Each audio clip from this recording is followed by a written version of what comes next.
How you doing, everybody? This is Gary Seisel here from Two Jersey Kids, here to bring to you episode 67 of our gaming podcast. Now, you'll notice that Adam did not open up this episode. That is because he is in scenic Colorado having the vacation of a lifetime while I waste away in the snowy and quite matter of fact, dreary New Jersey.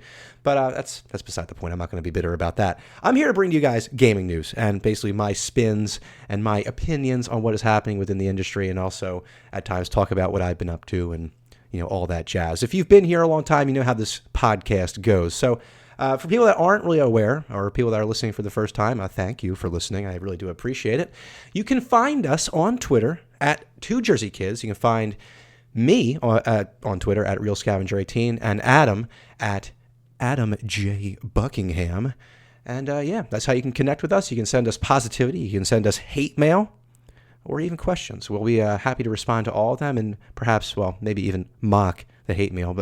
But we've been kind of waiting for that for a long time. I think that's when we've realized we've made it, is when we get the hate mail in there. But that is kind of beside the point. Before I really get into the meat of the podcast, I kind of wanted to talk about what I have been up to in terms of gaming recently. Basically, it's kind of the same things I've been talking about for the past few weeks. I've been streaming a lot lately, doing a lot of work on Twitch. Basically, I've been streaming the game Civilization 5. It's basically a strategy game. I'm sure everybody's familiar. That's within the gaming world of what that is. But I've been streaming, having a great time with it. I recently became a Twitch affiliate, which has been really exciting, actually. It's fun to see your work, I guess, paying off, even if it's just, one sub or two subs. It's really cool to see that, that money there, even if it's, only $4 for 2 subs or whatever. It's really cool. So far, I've had 5 subs, one of which being Adam, of course, because Adam is a great friend, after all. Friends for 10 years, Two Jersey Kids. But yeah, he's been awesome. Subbed to me on my second day of being a Twitch, or no, I actually streamed twice. The first day I became a Twitch affiliate, my first official stream, I streamed twice. He subbed to me the second time around. I think he was kind of surprised I was still on, but he's a great dude. Great dude. So yeah, I've been having a lot of fun with that recently. But yeah, it's basically been in the gaming realm. I've been, other than that, looking forward to Star Wars The Last Jedi. I'll be seeing that on Friday. You'll notice that this episode actually isn't recorded on Friday. I decided to kind of get to it early, talk about some of the gaming happenings, some topics, things of that nature. I kind of just want to get into it. But yeah, I'm looking forward to Star Wars Last Jedi. I've heard some great things about it. I didn't really want to spoil it for me because The Force Awakens was kind of spoiled for me last time. I had the death of Han Solo kind of ruined for me. It's a long story, long sad story. Blasted Destiny Reddit. But yeah, Last Jedi, really excited for it. I heard it's the best Star Wars movie since Empire Strikes Back, and that kind of gets me jazzed up for this. We've had some obviously some unfortunate films come out in recent years, prequels.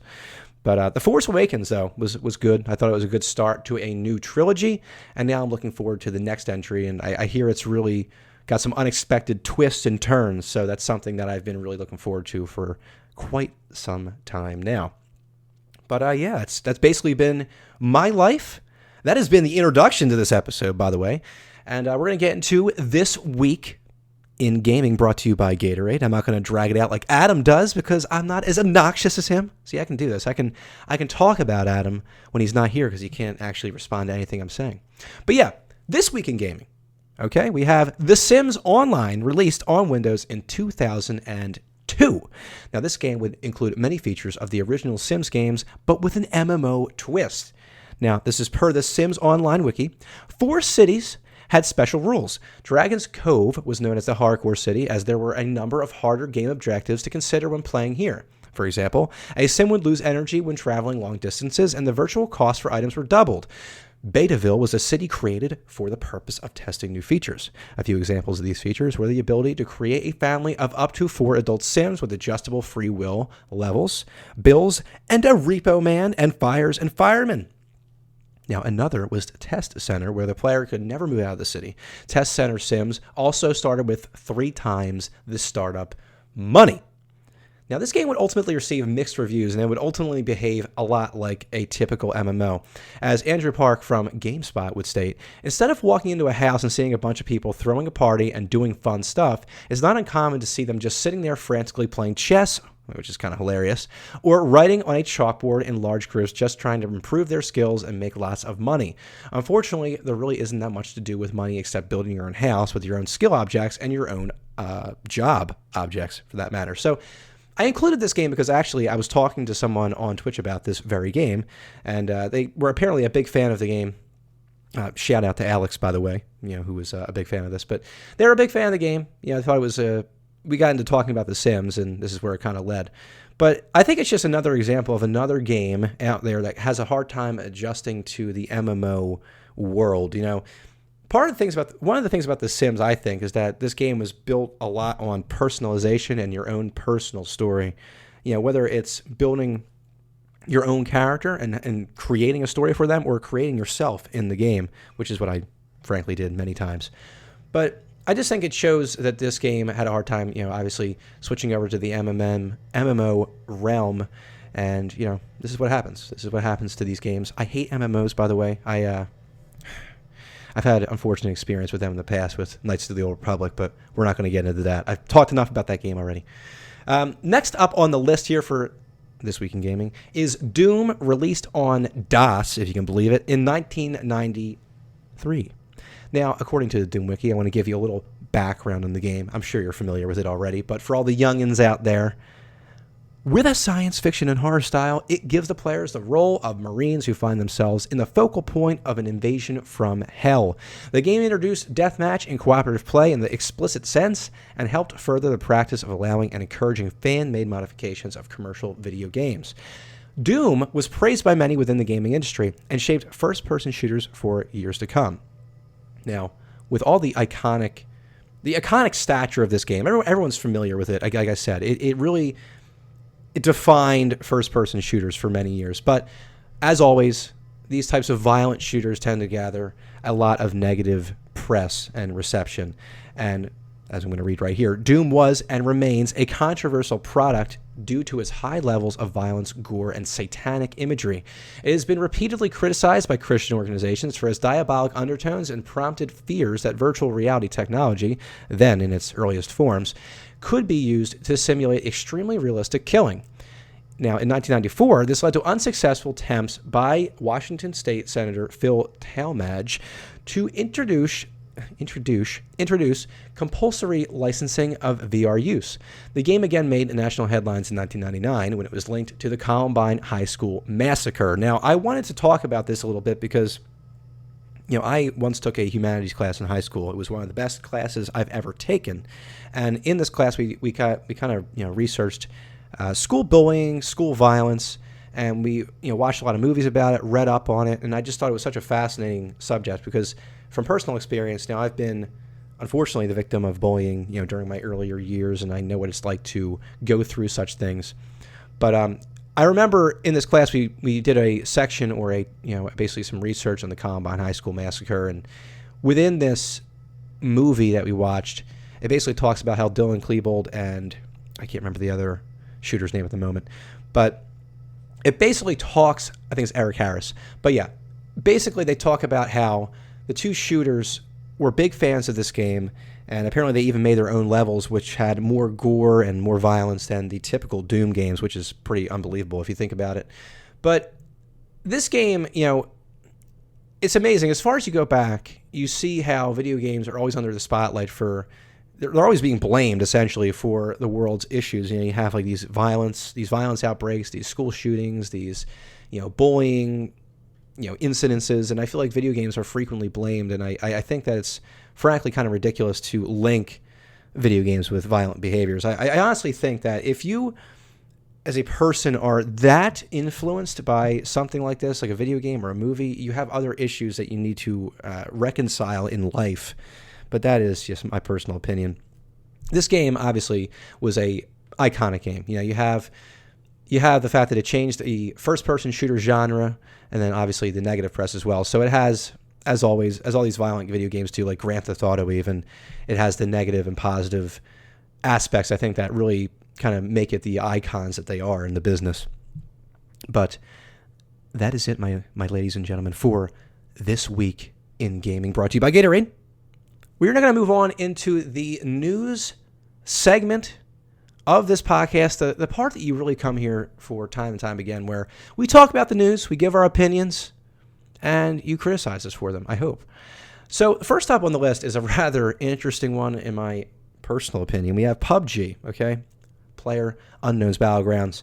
This game recently released on, or I guess is sort of released on Xbox One and Xbox One X. Apparently, it's not really doing too well. Now, in an article on Eurogamer.net written by Richard Ledbetter, I'm hoping that's correct, or Leadbetter, he talks about how PUBG is just running, frankly, terribly.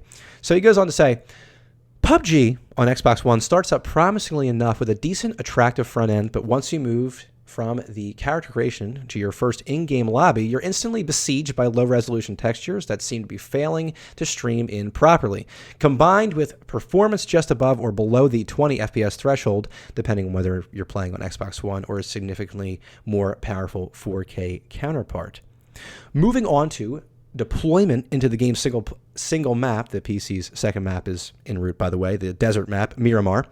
Performance continues to be a struggle, kicking off with a prolonged stutter before moving on to 15 to 20 FPS territory as the transparent plane flies above the map. In terms of first impressions, PUBG is borderline horrendous. An assault of low-quality artwork, jarring pop-in, and disappointing performance.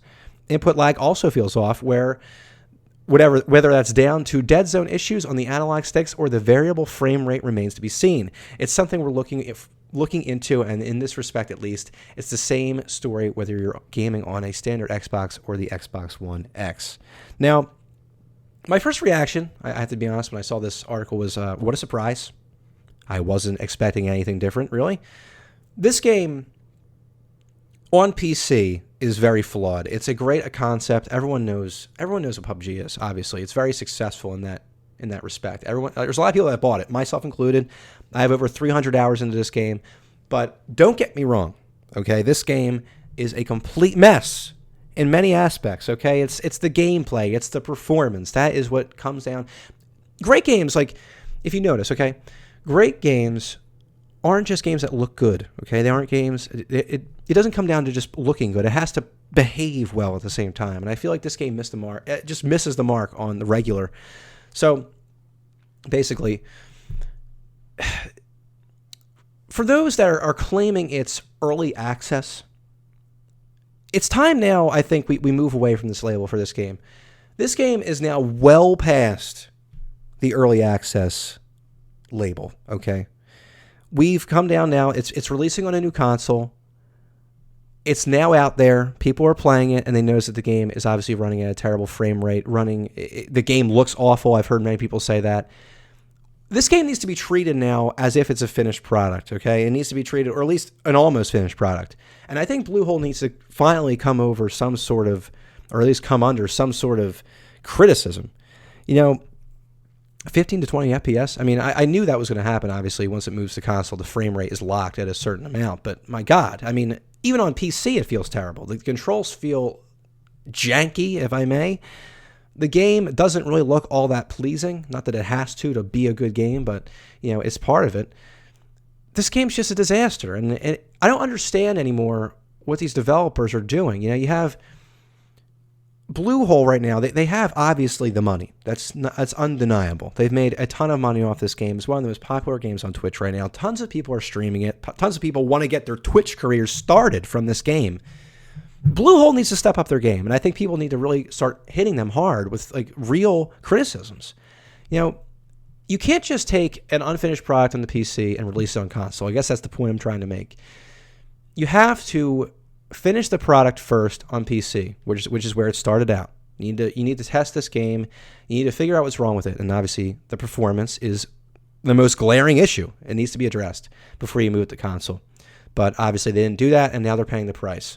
On the other hand, I wanted to kind of talk about, with regards to this subject, the battle between Fortnite and PUBG. Now, I personally am a huge fan of Fortnite. I haven't played nearly as many hours in the game as PUBG, but I'm a gigantic fan of this game. I think it's a great Battle Royale game. I think they really carved out their own niche with regards to this style. They have their own crafting mechanics. The game feels tight. It feels responsive. There's not a lot of lag. It isn't graphically amazing. It doesn't blow your socks off, but it feels right. It's cartoonish, but it's polished. You get the balance there.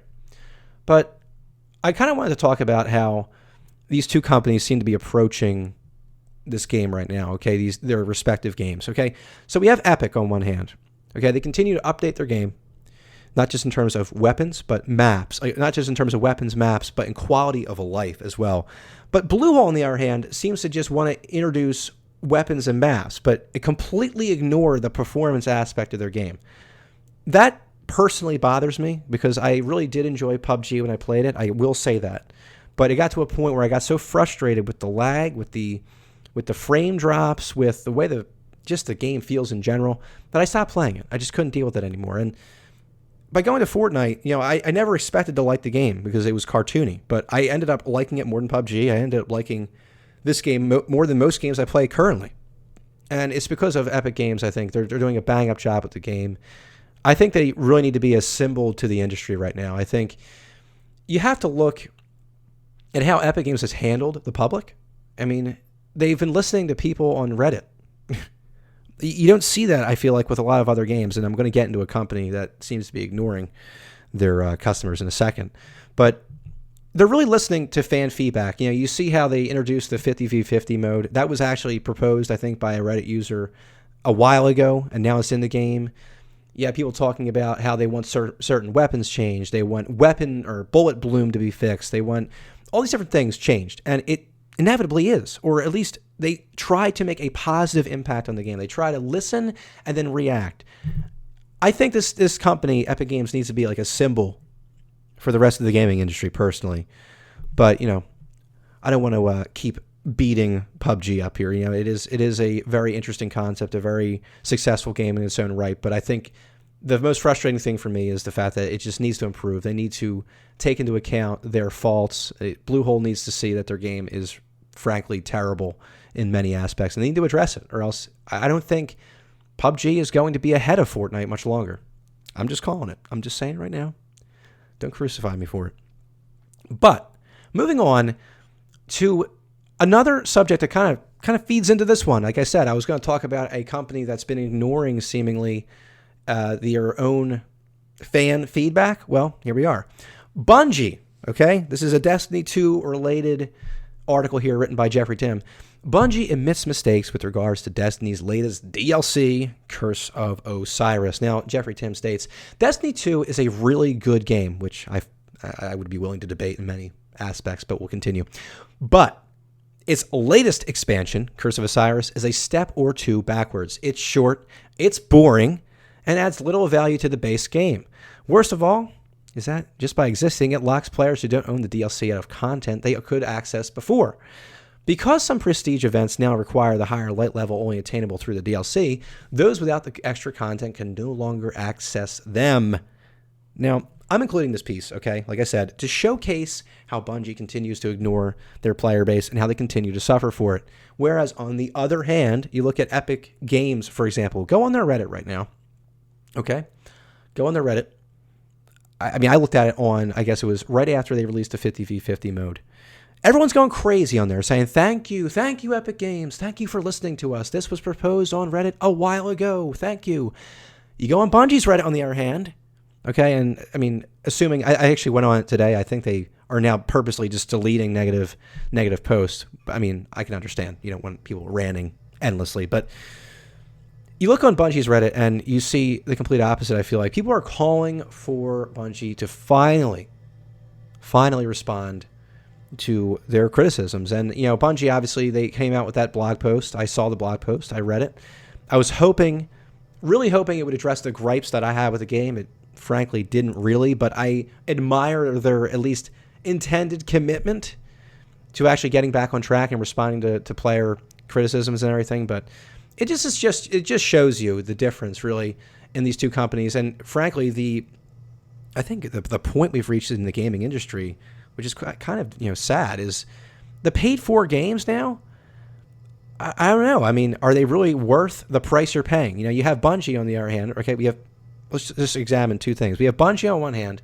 You have lack of transparency. You have these lengthy periods of time where the game goes without updates, patches, and then you have the $60 price tag and more even if you wanted to pay for maybe like additional maps or I guess get like a season pass where you get all the DLCs and stuff. On the other hand, you have Fortnite. It's a free-to-play game, okay? But you get responsive developers, you get quick updates. And frankly, these updates include content and quality of life improvements. Both. For free. I mean, I don't want to, keep sucking up to Fortnite, okay? I don't want to act like it's the greatest game of all time. It has plenty of problems with the game.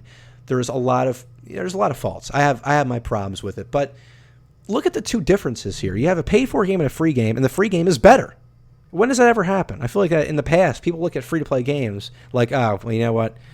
This game, it'll be fun for a little bit, and then they're not going to have money to spend on the game anymore, and then the game's just going to be trash.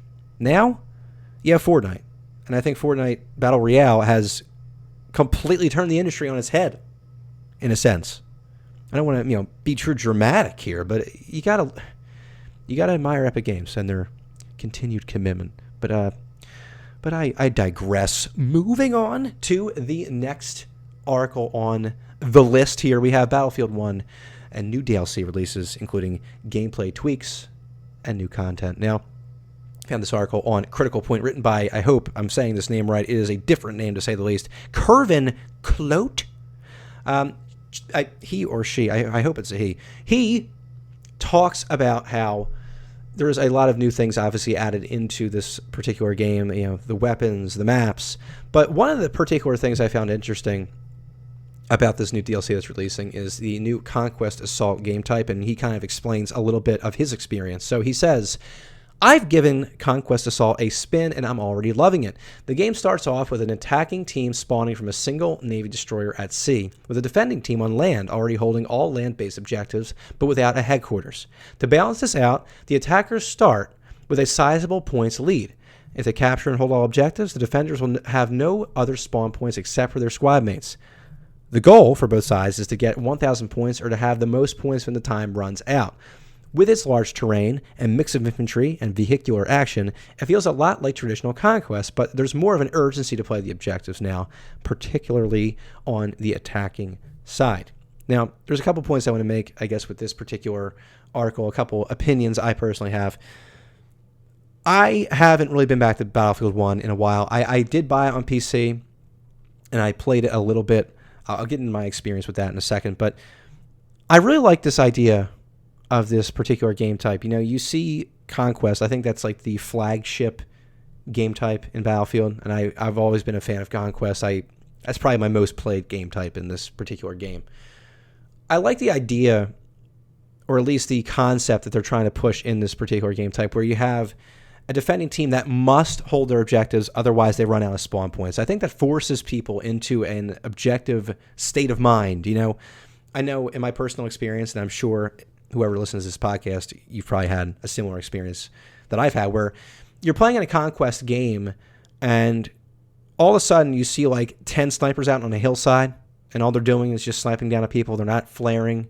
They're not marking anybody. They're just trying to get their sniping montages together, And that's very frustrating for me. I've always, whenever I play any game, doesn't matter what game it is, I try to play the objective. I try to do what needs to be done in the game to be successful, to be a good teammate. And it's just very frustrating in Battlefield because you get a lot of loners out there that don't really accomplish anything but basically bring the team down as a result. So I really like what they've done, at least with this game type. It sounds good in theory. It sounds like it's going to be interesting for a lot of people, a lot of diehard fans that have been sticking with this game. Speaking of which, and speaking of player base, like I said, I bought this game on PC. I bought it on Steam, or no, not Steam, on Origin, I believe. It was, I think, $30 or something like that. It was marked down. I got all the DLCs together, or at least the previously released DLCs. There's not a lot of people playing this game right now, and it's very frustrating. The player base has shrunk significantly, and I'm not sure if it's just a PC issue or if it's a console one as well. I mean, I guess I'm not too surprised. The game has been out for a while now. It's not like it's a new game by any means, but it just seems very barren right now. And it seems like whatever game I get into now, you're facing typically really one-sided teams. You have myself and then like a couple friends of mine will play, and we'll face like these clans. I swear they're clans. They're like organized. They trap you in your spawn. All you do the entire game is basically run from your headquarters, your first point, to A or whatever, E or whatever, and you just get mowed down the entire game. Artillery trucked, tanked, grenaded, planed.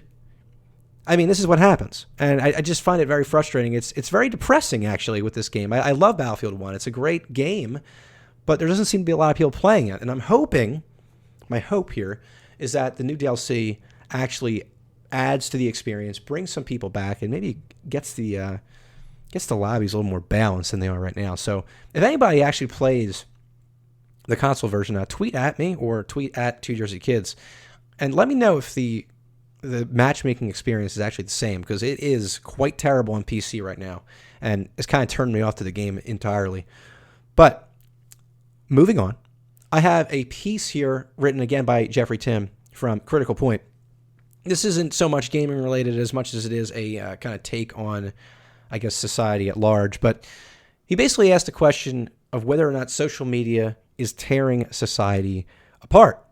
So this article it's kind of a split between Jeffrey Tim's commentary on, I guess his name is Chamath Palihapitiya. I hope that's the correct pronunciation, but this man here was the former user growth or vice president of user growth for Facebook. And he basically talks about how he's kind of guilty that he had a hand in creating Facebook. And he feels like now society is negatively using social media as opposed to using it as a place to connect with people. But Jeffrey Tim kind of elaborates on something, and I kind of wanted to read a little excerpt from the article. He says, "I have a love and hate relationship with social media. On one hand, it's a great way for me to engage with people, given that I work from home and my social interactions are largely limited to my cats and my kids. On the other hand, I feel that it's allowed people to be awful to each other without any of the recourse or feedback that would happen in face-to-face conversation. There's no longer any sort of nuance to conversation, especially heated conversation, and everything seems to have devolved into some sort of us versus them stance." Now, as a frequent social media user, I use a lot of Twitter and I use a lot of Instagram. Not so much Facebook anymore. I feel like Facebook now has kind of become, strangely enough, it seems to be becoming more of an older demographic that seems to gravitate towards Facebook, at least in my experience. I feel like a lot of younger people now use a lot of Twitter, a lot of Instagram. Snapchat's big, even though it's not quite the same as the other two. But as a frequent social media user, I can in part agree with this statement. I mean, I definitely have a love-hate relationship with social media. I like the fact, since I stream on Twitch, I like being able to communicate with my fans, anybody that is watching the stream or maybe is a new follower to the stream or a sub. It's awesome to be able to talk to somebody one-on-one, whether it's, just I tweet something out like, "Hey, I'm going live," or "Thanks for tuning in." It's great to be able to talk to people that way, or, even personally DM them. I think it's just an awesome way to communicate with your fans. But on the other hand, we have the negative aspect of social media. I don't know about you guys, but with the way the current, I don't want to get too much into politics, but with the way the current political realm is around this country, the United States, you constantly are bombarded with people's political opinions. And I don't know about you guys, but I don't care, okay? Frankly, what your political opinion is. And I sometimes get really annoyed with how every time I look at my feed, there's someone out there screaming their head off about how this guy's wrong here. The president's wrong. The president's right. I'm right. You're wrong.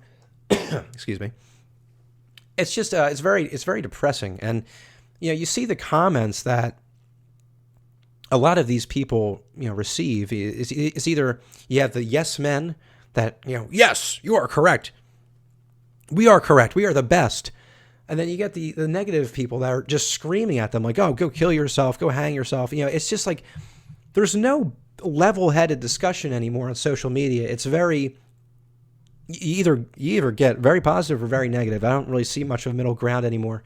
You get some great people out there, I think, that are trying to change that maybe. But nevertheless, I mean, I just feel like it's almost become like social media has become an extension of the news for me, Whereas, like, I don't really like to watch too much television news anymore because it's so negative half the time. You get a lot of negative stories out there where they talk about killings. They talk about this group of people hating this group of people. I don't want to watch it anymore, you know? I don't think that's an accurate representation of society. And I also don't think that social media is an accurate representation of society. You get all the craziest people out there, I feel like, on Twitter, on Instagram. You get the extremes. You don't get the real people out there, the people that are in the middle, the people that have different points of view and can share different opinions with each other. It's really a shame. And I hope that maybe social media can change. I hope that maybe it becomes a more positive outlet for people or positive place to get new information, but it doesn't really seem to be trending in that way. I feel like it's getting even worse. But that's the nature of the beast, I guess. You allow the entire world to talk, and you're going to get the entire world. And if that's the 5% of tools out there that want to wreak havoc on everybody else's lives, then you're going to get it. So that's kind of unfortunate. But yeah, I mean, that is kind of it, I guess you could say, for the news week, really. I didn't really have, since I'm doing this kind of like in the middle of the week, we didn't have too many crazy news stories, but I kind of wanted to include that last piece on social media in there. I wanted to have some sort of a topic to discuss because, you can talk about news all you want, but kind of being able to really commentate on some things is kind of a cool thing. So I hope you all enjoyed this solo episode. I realize it's not really as long as the typical Two Jersey Kids episode. I think we're right now at the half-hour mark. Usually we go for about an hour. But I guess when you only have half of the Two Jersey Kids here, you can only get half of the experience. I can't replace Adam, okay? Adam is just, he's the lifeblood of Two Jersey Kids. I mean, after all, he's half, we're half and half here. So anyway, guys, I just wanted to say thank you so much for listening to this episode here, episode 67, that is. A lot of interesting subjects out there to talk about. But before I depart here, I had some interesting reactions here on my Twitch stream, okay, with some people. They wanted me to shout them out, and they accused me of forgetting to do so last episode. So now I'm gonna tell them, okay, now I'm gonna shout out to them their names. I'm gonna say, I just want to give a shout out to everybody for these people for supporting me and also the podcast as well. They're listeners now. I got them into the podcast. Odd, Alex, Etheris, who else is out there? Joe Panda Guy, he was my first sub.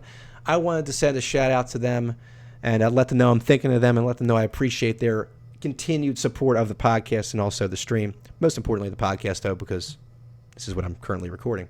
If you want to find Etheris, by the way, he's at EtherisT. So, yeah.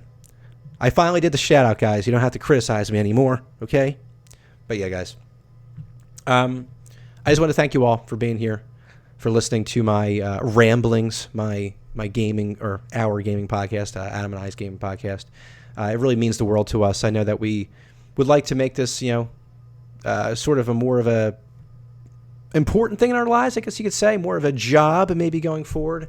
So if you have anybody that likes podcasts, likes gaming, be sure to spread the word. Word of mouth is really important out there. And, maybe even retweet us, retweet the podcast, or tweet at us, ask us questions, like I said before. Get to know us. We're always looking to meet new people, looking to interview new people if they want to hop on the podcast sometime. We do appreciate it very much. But, guys, thank you for being here. Really do appreciate it. Catch us on Twitter at Two Jersey Kids, me at Scavenger18, and Adam at Adam J. Buckingham. Thanks for being here, guys. Peace out, everybody.